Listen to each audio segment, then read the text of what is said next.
28 tahun aku memeras keringat di aspal panas demi mengumpulkan 128 juta rupiah Aku di minta maaf buku ayah, aku tabungan gagal tua lagi. ini. Namun, hanya dalam satu malam, saldo itu berubah jadi nol karena ulah anak kandungku sendiri demi melunasi hutang judi dan pinjol. Saat aku hancur, menantuku tiba-tiba datang membisikkan sebuah rahasia besar yang lebih menyakitkan dari sekadar kehilangan uang. Apa sebenarnya yang mereka sembunyikan dariku selama ini? Sebelum melanjutkan ceritanya, mari tuliskan di komentar. Dari mana kamu menonton video ini? Semoga yang sudah subscribe channel Hakikat Cerita, kami doakan dimudahkan urusannya, dilancarkan rezekinya, disehatkan badannya, dan dikabulkan semua doanya. Amin. Mari kita mulai ceritanya. Matahari sudah hampir tenggelam di ufuk barat Jakarta, menyisakan warna jingga yang memantul di kaca spion motor tua milik Joko Santoso. Pria berusia 58 tahun itu menyeka keringat yang mengucur dari balik helmnya dengan punggung tangan yang mulai keriput. Jaket hijau kebanggaannya sudah memudar warnanya, sedikit dekil di bagian kerah. Namun bagi Joko, jaket itu adalah saksi bisu dari setiap tetes keringat yang ia konversi menjadi harapan. Selama 28 tahun, ia telah menaklukkan aspal. Mulai dari zaman ojek pangkalan yang harus adu otot, memperebutkan penumpang, hingga kini ia harus bersaing dengan algoritma di ponsel pintarnya. Suara mesin motornya yang menderu pelan, seolah sedang mengajaknya bicara tentang hari yang panjang ini. Joko tidak pernah mengeluh, meski pinggangnya sering terasa nyeri jika harus duduk terlalu lama di atas jok. Pikirannya selalu terbang pada sebuah buku tabungan kecil yang ia simpan dengan rapi di dalam lemari kayu di rumahnya. Di sana, tertera angka yang bagi orang kaya mungkin hanyalah harga sebuah jam tangan. Namun bagi Joko, angka 128 juta rupiah itu adalah seluruh hidupnya. Itu adalah jaminan masa tuanya, biaya pengobatan jika ia jatuh sakit, dan mungkin sedikit warisan untuk anak tunggalnya, Aris. Joko teringat bagaimana ia seringkali hanya makan nasi dengan garam atau sebungkus mie instan demi bisa menyisihkan 10 atau 20 ribu rupiah setiap harinya. Ia adalah tipe pria yang percaya bahwa kejujuran di jalanan akan membawa keberkahan di rumah. Tidak pernah sekalipun ia berniat mencurangi pelanggan atau mengambil rute yang lebih jauh demi menambah tarif. Baginya, setiap rupiah yang masuk ke kantongnya haruslah bersih, sebersih niatnya untuk melihat Aris sukses dan hidup lebih baik darinya. Aris adalah segalanya. Satu-satunya alasan mengapa Joko masih sanggup menembus hujan badai dan panas yang menyengat di usianya yang hampir kepala 6. Malam itu, suasana rumah terasa lebih hangat dari biasanya. Aris menyambutnya di pintu depan dengan senyum yang tampak sedikit dipaksakan. Namun Joko yang sedang kelelahan tidak menangkap sinyal itu. Aris bahkan menawarkan diri untuk membuatkan kopi hitam kesukaan ayahnya. Sebuah perhatian kecil yang jarang sekali ia tunjukkan belakangan ini. Joko duduk di kursi rotan ruang tamu sambil memijat kakinya sendiri. Ia merasa bangga melihat anaknya yang tampak rapi.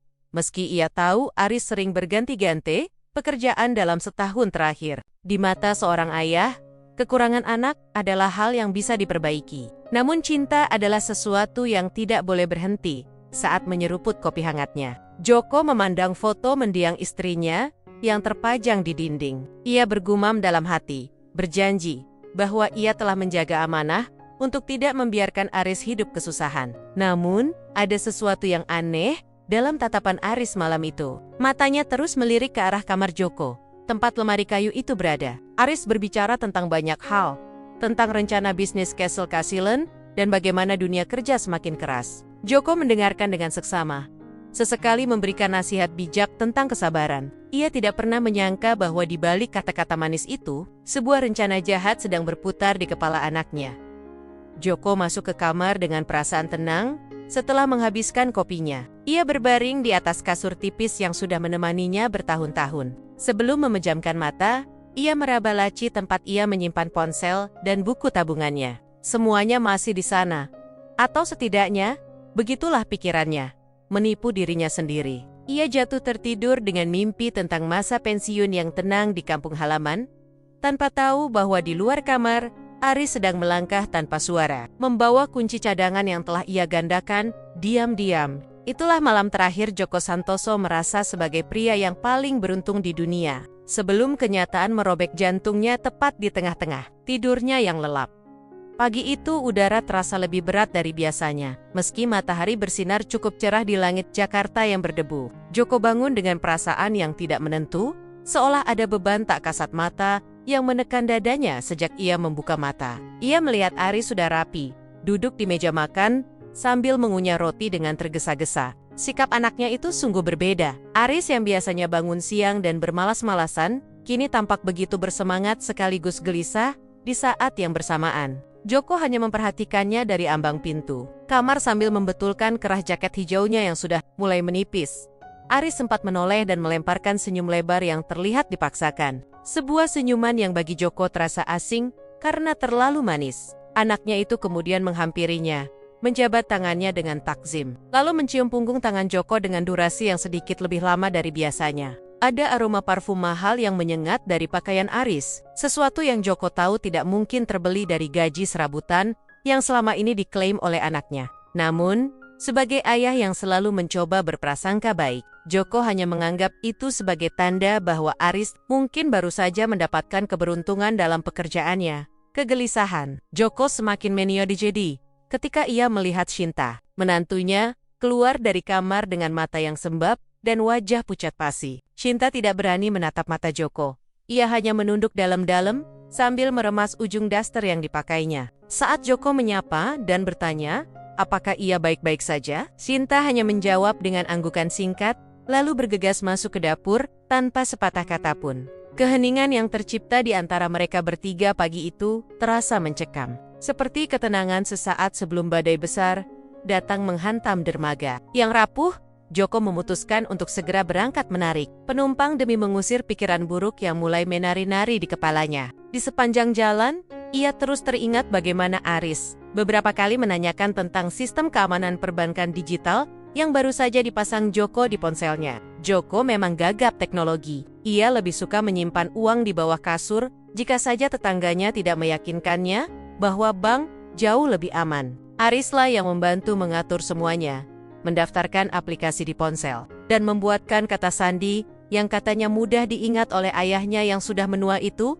setiap kali mendapatkan penumpang. Joko berusaha tetap ramah, namun konsentrasinya sering terpecah oleh bayangan wajah Shinta yang ketakutan. Ia merasa ada sesuatu yang besar sedang disembunyikan di balik dinding rumahnya sendiri. Sebuah rahasia yang mungkin akan menghancurkan pondasi kepercayaan yang ia bangun puluhan tahun. Di lampu merah, Joko sempat merogoh saku jaketnya untuk memastikan ponselnya masih ada di sana. Dan ia merasa sedikit lega saat jemarinya menyentuh benda keras itu. Ia tidak tahu bahwa yang ia bawa hanyalah cangkang kosong dari sebuah pengkhianatan yang sudah matang direncanakan. Sore harinya, saat Joko sedang beristirahat di bawah pohon kersen pinggir jalan, ia melihat sebuah notifikasi muncul di layar ponselnya. Itu adalah pesan singkat dari bank yang memberitahukan bahwa limit transaksi harian telah tercapai. Joko mengernyitkan dahi. Ia merasa tidak melakukan transaksi apapun hari itu. Bahkan, untuk sekadar membeli pulsa, jantungnya mulai berdegup kencang. Tangannya gemetar saat mencoba membuka aplikasi perbankan yang dipasang Aris. Namun, setiap kali ia memasukkan kata sandi yang ia ingat, layar selalu memunculkan tulisan bahwa akses ditolak karena sandi salah. Keringat dingin mulai membasahi punggungnya. Lebih dingin dari hembusan angin sore yang menusuk tulang. Joko mencoba menenangkan diri. Berpikir mungkin ia hanya salah menekan angka karena matanya yang sudah mulai kabur. Ia mencoba lagi dan lagi. Hingga akhirnya, akun tersebut terkunci sepenuhnya. Rasa sesak di dadanya semakin menjadi. Seolah oksigen di sekitarnya mendadak hilang ditelan bumi. Joko segera menyalakan mesin motornya, memacu kendaraan tuanya itu dengan kecepatan yang tidak biasa, mengabaikan klakson kendaraan lain yang memakinya di tengah kemacetan. Ia harus pulang. Ia harus memastikan bahwa firasat buruknya hanyalah bunga tidur di siang bolong.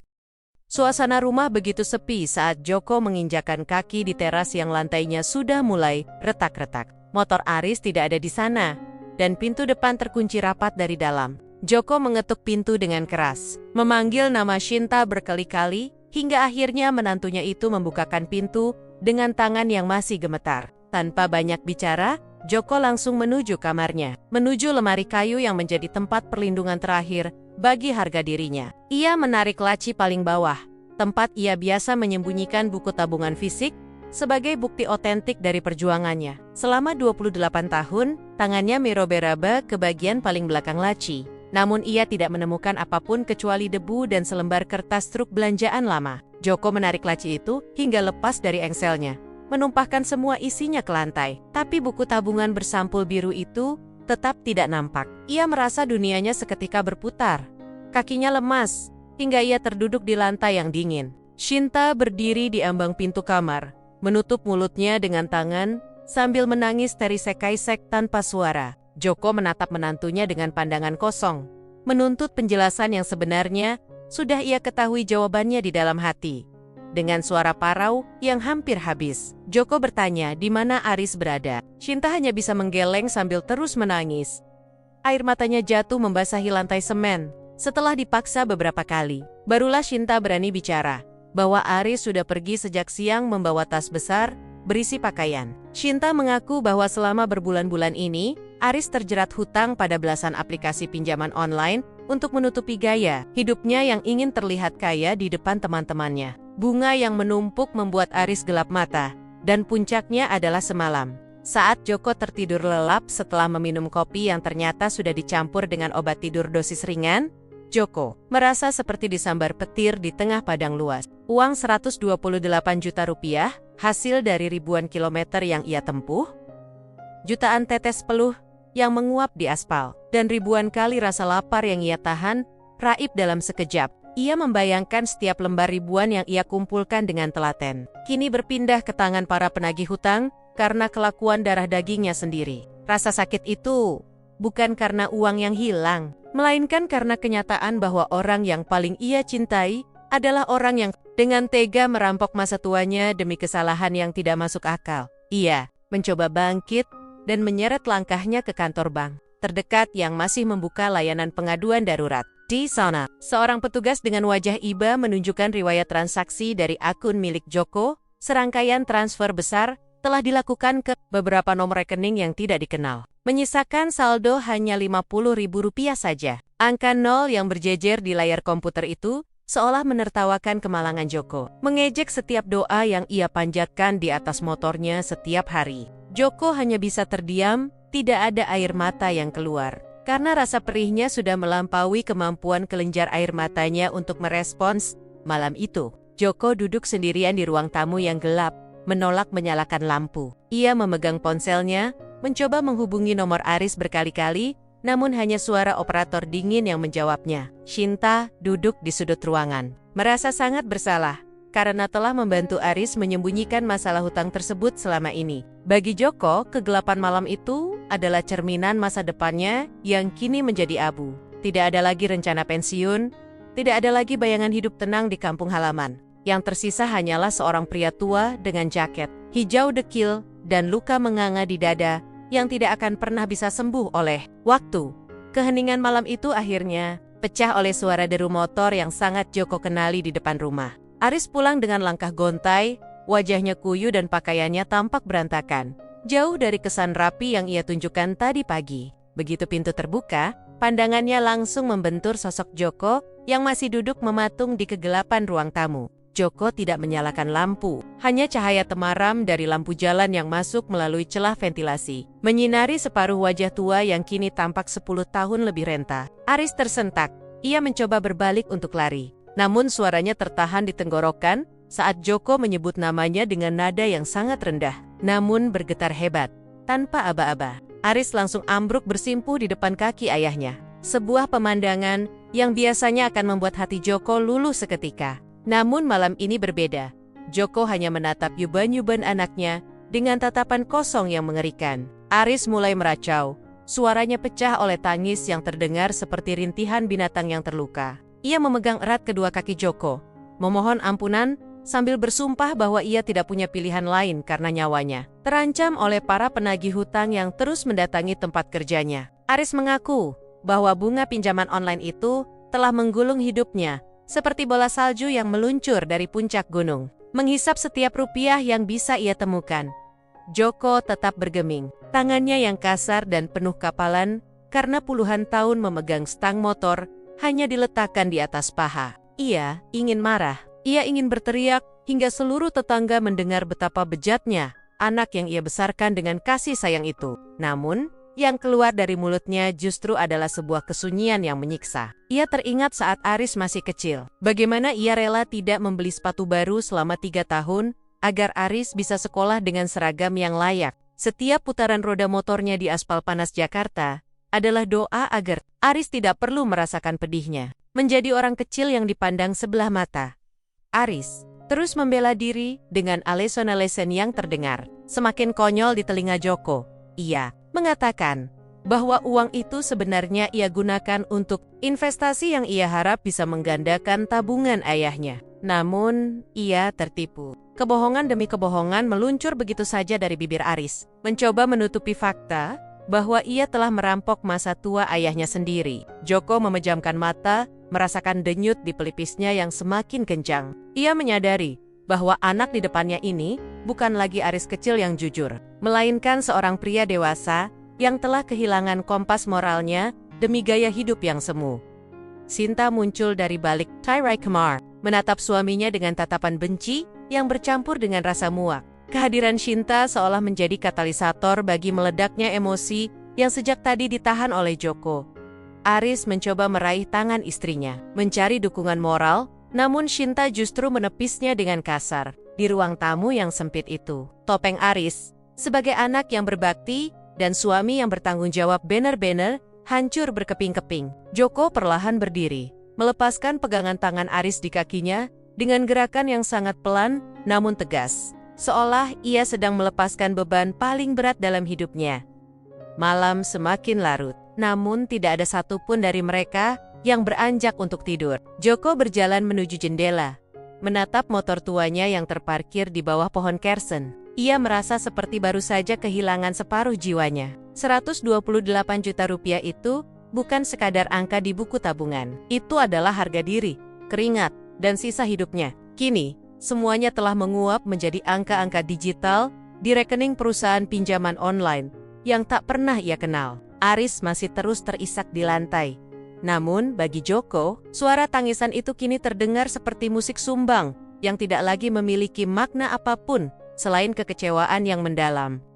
Pagi harinya suasana rumah terasa seperti pemakaman tanpa jenazah. Sinta yang sudah tidak tahan lagi memendam rahasia, akhirnya duduk di hadapan Joko saat Aris sedang tertidur karena kelelahan menangis. Dengan suara yang gemetar, namun tenang, Sinta mulai mengungkap satu persatu kebenaran yang selama ini ditutupi oleh Aris dengan sangat rapi. Ternyata, uang itu sama sekali tidak digunakan untuk membayar hutang yang mendesak demi keselamatan nyawa. Sinta membeberkan bahwa Aris telah kecanduan judi online dan sering menghabiskan malam di klub malam bersama teman-temannya hanya untuk mendapatkan pengakuan sebagai orang sukses. Joko mendengarkan setiap kalimat Sinta dengan jantung yang terasa diremas-remas. Setiap fakta baru yang terungkap seperti sembilu yang menyayat dagingnya pelan-pelan. Sinta bercerita bahwa Aris pernah membelikan barang-barang mewah untuk perempuan lain agar terlihat seperti pengusaha kaya. Sementara di rumah, ia berpura-pura menjadi anak yang kesulitan ekonomi. Bahkan, alasan Aris sering berganti pekerjaan adalah karena ia dipecat akibat menggunakan uang kantor untuk berjudi. Sinta sendiri selama ini diancam akan diceraikan dan diusir jika berani mengadu pada Joko tentang kelakuan buruk suaminya itu. Kenyataan bahwa uang tabungannya habis untuk meja judi dan kesenangan. Sesaat Aris membuat Joko merasa mual. Ia membayangkan dirinya yang rela menahan lapar dan haus di bawah terik matahari. Sementara anaknya dengan tertawa lebar menghember-hemberkan uang itu dalam hitungan menit di layar ponsel. Tidak ada investasi yang gagal. Tidak ada penipu yang melarikan uangnya. Melainkan darah dagingnya sendirilah sang penipu itu. Joko merasa gagal sebagai seorang ayah. Ia merasa telah memelihara seekor serigala di dalam rumahnya sendiri yang akhirnya memangsa dirinya saat ia sudah mulai menua dan lemah. Sinta juga menunjukkan pesan-pesan singkat di ponsel Aris yang ia ambil diam-diam. Di sana tertera percakapan Aris dengan Tuman Temonia yang menertawakan betapa mudahnya membodohi orang tua kolot seperti Joko. Membaca itu, air mata Joko akhirnya jatuh juga, namun bukan air mata kesedihan, melainkan air mata kemarahan yang membakar. Ia merasa martabatnya sebagai manusia dan sebagai orang tua telah diludahi oleh anaknya sendiri. Semua pengorbanannya selama 28 tahun di jalanan terasa sia-sia dan tidak ada artinya di mata Aris. Kebencian mulai tumbuh di hati Joko, menggantikan rasa kasih sayang yang selama ini menjadi kekuatannya untuk bertahan hidup. Ia menyadari bahwa memaafkan Aris kali ini sama saja dengan membiarkan dirinya dihancurkan berkali-kali di masa depan. Shinta terus menangis, memohon maaf karena baru sekarang ia memiliki keberanian untuk jujur. Bagi Shinta, melihat Joko yang hancur seperti ini jauh lebih menyakitkan daripada ancaman cerai dari Aris. Kebenaran yang pahit ini akhirnya membuka mata Joko sepenuhnya tentang siapa sebenarnya Aris. Seorang parasit yang bersembunyi di balik wajah melas dan janji-janji manis di kamar sebelah. Aris terbangun dan mencoba masuk ke ruang tamu dengan wajah tanpa dosa, seolah berharap semua kekacauan semalam sudah terlupakan. Namun, begitu ia melihat wajah ayahnya yang dingin dan tatapan Shinta yang penuh amarah, langkahnya terhenti. Joko berdiri.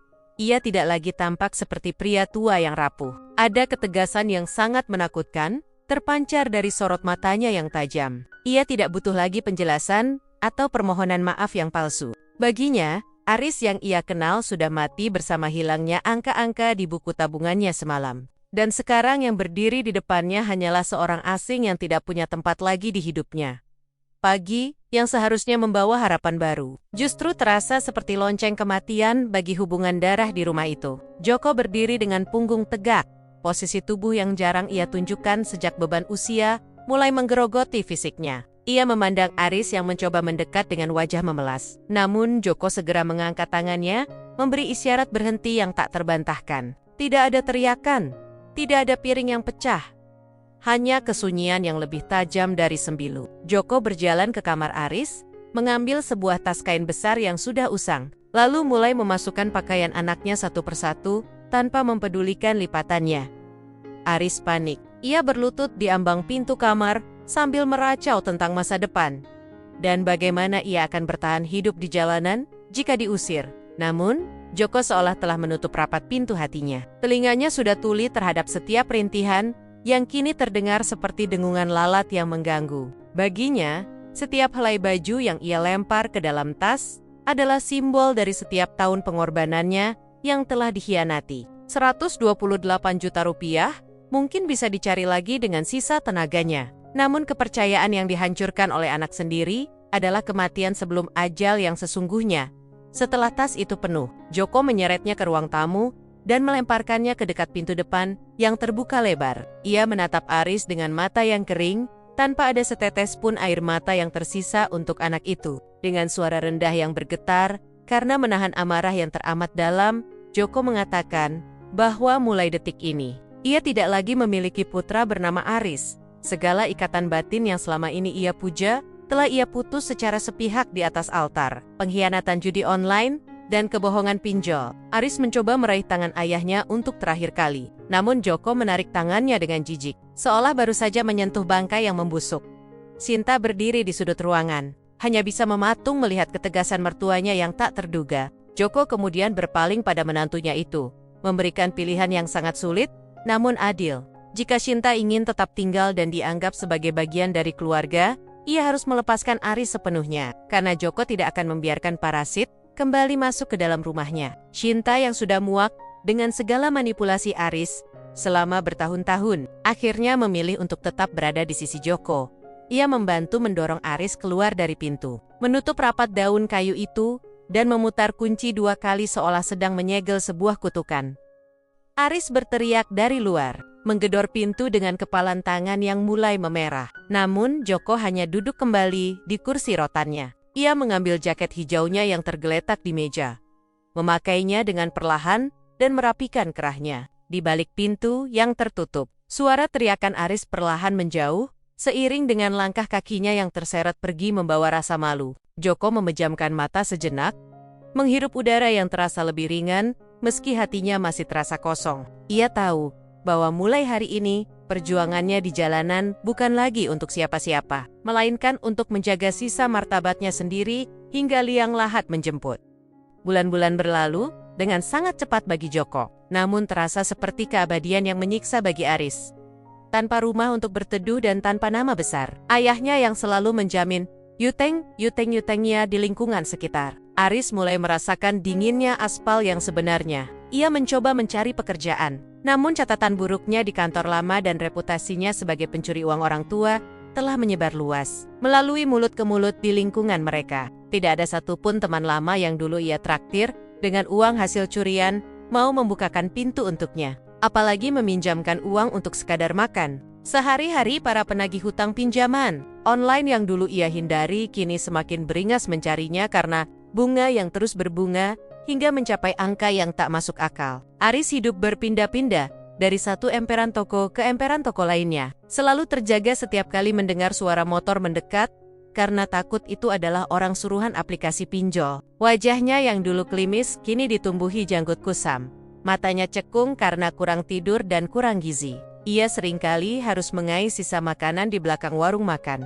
Merasakan kehinaan yang jauh lebih pedih daripada rasa lapar yang menusuk lambungnya setiap malam. Di sisi lain, Joko terus menarik penumpang dengan ketenangan yang baru ia temukan. Shinta kini bekerja membantu tetangga membuat kue, dan mereka hidup berdua dengan sangat sederhana, namun penuh dengan kedamaian. Joko tidak pernah lagi menanyakan kabar Aris, meski terkadang ia melihat sosok pria kuyu yang sangat mirip anaknya di lampu merah, sedang meminta-minta atau menawarkan jasa lap kaca mobil. Ia hanya membuang muka, mengencangkan gas motornya, dan berlalu pergi. Baginya, Aris adalah orang asing yang sedang menuai badai dari benih pengkhianatan yang ia tanam sendiri dengan penuh kesadaran. Penderitaan Aris mencapai puncaknya ketika ia jatuh sakit karena infeksi paru-paru akibat terlalu sering tidur di tempat terbuka yang lembab, tanpa jaminan kesehatan dan tanpa uang sepeser pun. Ia hanya bisa tergeletak di sebuah halte bus yang sepi, menatap langit malam yang kelam. Ia teringat bagaimana ayahnya dulu selalu menyediakan obat dan selimut hangat setiap kali ia hanya bersin sedikit saja. Kini, meski ia berteriak memanggil nama ayahnya hingga tenggorokannya berdarah, tidak akan ada yang datang menolong. Dunia telah berpaling darinya, seiring dengan hilangnya kehormatan yang ia buang demi kesenangan sesaat di meja judi digital.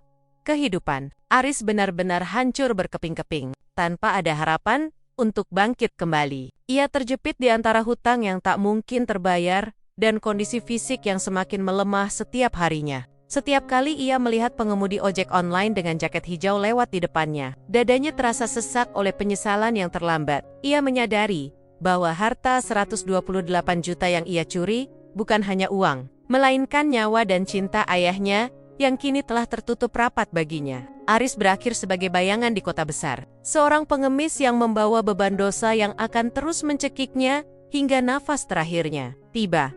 Pagi ini, Joko Santoso terbangun dengan perasaan yang jauh lebih segar dari biasanya. Ia tidak lagi memikirkan angka-angka besar di buku tabungan yang dulu sempat membuatnya terobsesi pada keamanan masa depan. Kini, ia belajar untuk mensyukuri setiap rupiah yang masuk ke dompetnya setiap hari. Cukup untuk makan dan membayar listrik bersama Shinta, yang sudah ia anggap seperti anak kandungnya sendiri. Joko menyadari bahwa kekayaan sejati bukanlah jumlah saldo di bank, melainkan ketenangan pikiran dan keberanian untuk membuang segala sesuatu yang beracun dari hidupnya, sekalipun itu adalah darah dagingnya sendiri.